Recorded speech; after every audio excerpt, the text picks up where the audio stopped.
It was a story that was 45 years in the making. It was deemed too expensive, and its reviewers have called it bonkers. Utterly bonkers. My name is Disney Miss Lizzie, and welcome to the review of Doctor Who Scratchman. The idea for Scratchman had been floating around the Doctor Who universe since the early days of Tom Baker's tenure as the Fourth Doctor. Baker came up with the story in between takes on set with co-star Ian Marter, who played then-companion Harry Sullivan. The aim was to turn Scratchman into a feature film, and already had a completed script for production. The cast was to feature the Fourth Doctor, Tom Baker, Vincent Price as Scratchman, and former model Twiggy taking over the role of Sarah Jane. However, the appeal of Doctor Who was waning with BBC officials, along with the lack of funds to do Scratchman justice, which in the end led to the idea to be canned. But in 2007, Doctor Who magazine published a feature of Scratchman, including a full set of illustrations by artist Brian Williamson. Then, in 2019, it was officially adapted into a novel, with writer James Goss taking the lead, who had already worked on previous Doctor Who and Torchwood novelisations, with Baker acting as a consultant, as well as providing the voice for the audiobook. Plotline for Scratchman is split into two parts, with intermittent breaks of the Doctor explaining his encounter with Scratchman to the Time Lord Council. Part 1 is set on a remote Scottish island, where an army of animated corpses are wreaking havoc amongst the villagers. Part 2 takes place in the fiery, vibrant coloured hell, where eccentric and elaborate, fearsome contraptions are brought to life, like a giant pinball machine and a floating castle. It's also the home of Scratchman, an entity who is described as a sharp, suit-wearing force with his head made of white flame. The reviews for Scratchman were positive, with most repeating the same word, bonkers. But is it as bonkers as the reviews have said? At the time of reading, I kept a video diary to record my initial thoughts. So, without further ado, here we go. Hi everyone, so this is the video diary for the Scratchman. I genuinely have no idea what to expect other than apparently it's bonkers. That's all that keeps coming up when I was looking to buy it. So, oh, what's it about? What's it about? And then it just said, it's bonkers. That's all I know of it. I'm looking forward to it. I'm looking forward to reading a Doctor Who novel. I've never actually read one properly. Very bad Whovy in there. It's also meant to be quite horrifying in certain areas. So it's going to be bonkers and horror and the Fourth Doctor. I am very excited, and I will obviously keep up to date with this diary. Okay, so what's happened so far is it starts off with the Doctor on trial with the Time Lord Council, and he's recounting how he met Scratchman, or how he encountered it. There are haunted scarecrows around this farmland that Harry and Sarah Jane and the Fourth Doctor have gone to. There are evil scarecrows and a mad farmer who's been, I think he's been turned into a scarecrow. I'm not entirely sure, but that's kind of the way it's going, unless it's going towards a human nature family of blood example where the scarecrows are acting as soldiers for whoever Scratchman is. So that's cool. The one thing that I will say is that the language, although I love the creative language, there's some really, really nicely described sounds and scenarios and feelings. Some of the descriptions are very much of their time, so it's very much in keeping of the 1970s of when the Fourth Doctor aired. It doesn't put you off reading it, but it does take you back a little bit. It's like, oh, okay.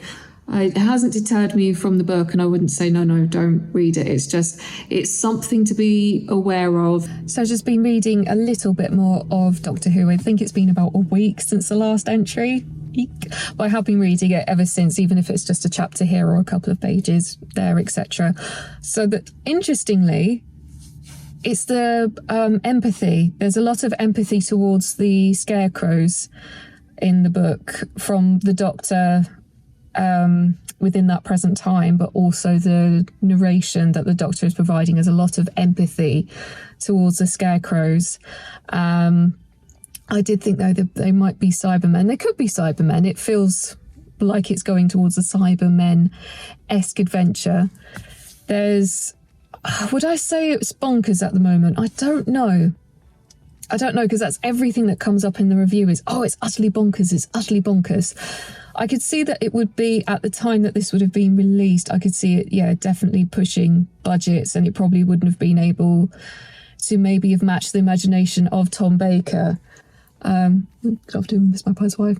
So I could definitely see it not matching the imagination that it's been set out with, and I could see it being very difficult at that time. If it were to be adapted now, it would make a wonderful, wonderful animation, and you definitely could play about with it, because it is quite horror-esque in the way in which some of the scarecrows are transforming, the way it's described, etc.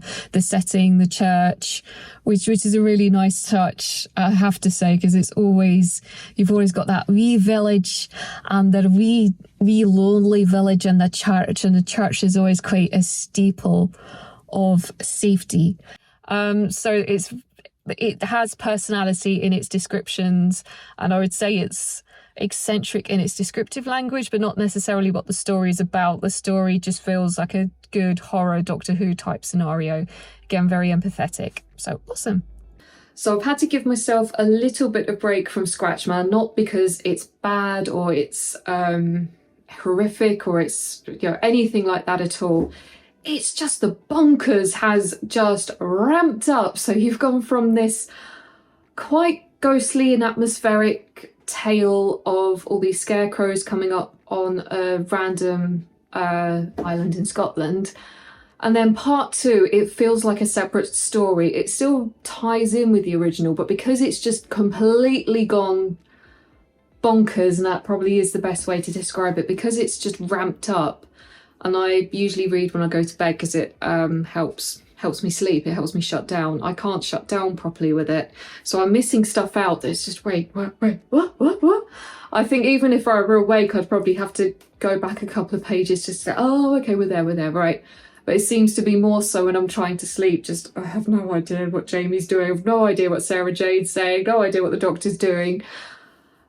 Goodness knows what's leading, so I'm going to try and pick it up tomorrow. I'm not that far from the end. I think I'm about 75% towards the end, which is about an hour and a half, 2 hours left of the book. So hopefully I can finish it tomorrow. In regards to which part do I prefer part one or part two at the moment, I would definitely say part one. Part one definitely feels more like a Doctor Who episode. And because you rely on your imagination so much, you can ramp up the gothic nature, you can ramp up the horror in it. There's the sort of the scarecrow zombie type effect, you can ramp those up, and that's a nice touch. This is just, it has an interesting start, and then it just keeps going and going and going with this eccentricity that is very different from the world we left behind, but still good.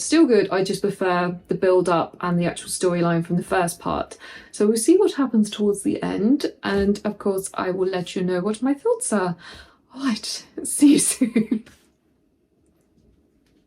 Yeah, I'm so sorry that was such a short video diary and not as in-depth as I usually like to do, but there was so much to unpack with reading Scratchman and getting to grips what was going on that it was difficult to sometimes keep adding what was already being discussed and fear of repeating myself. So, other than the review and thoughts that I had in my video diary, what else did I think of Scratchman? The remote Scottish island and the army of Scarecrow reads like any general Doctor Who story. If you're wanting that bonkers eccentricity to start straight away, then you may be disappointed with the Gothic narrative. However, it is brilliantly paced and highly enjoyable, especially the array of eerie, eccentric characters that help to deliver the chilling atmosphere that Baker and Goss are slowly building up. Plus, with the narrative told through the first-person perspective, a first for a Doctor Who novel, the reader is taken directly into the Doctor's mind, discovering his annoyances and fears firsthand.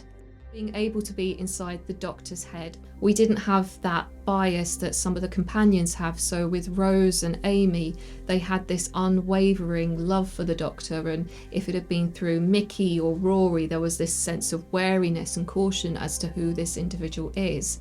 So to have that bias taken away and to actually see the world through the Doctor's eyes was a fantastic experience, and I hope it's something that carries on with other Doctors. I would love to have that experience, you know, be it whether through David Tennant or Matt Smith or Peter Capaldi or even Paul McGann, because we only had really one film with him. So to have that treat just to go inside their head firsthand would be wonderful.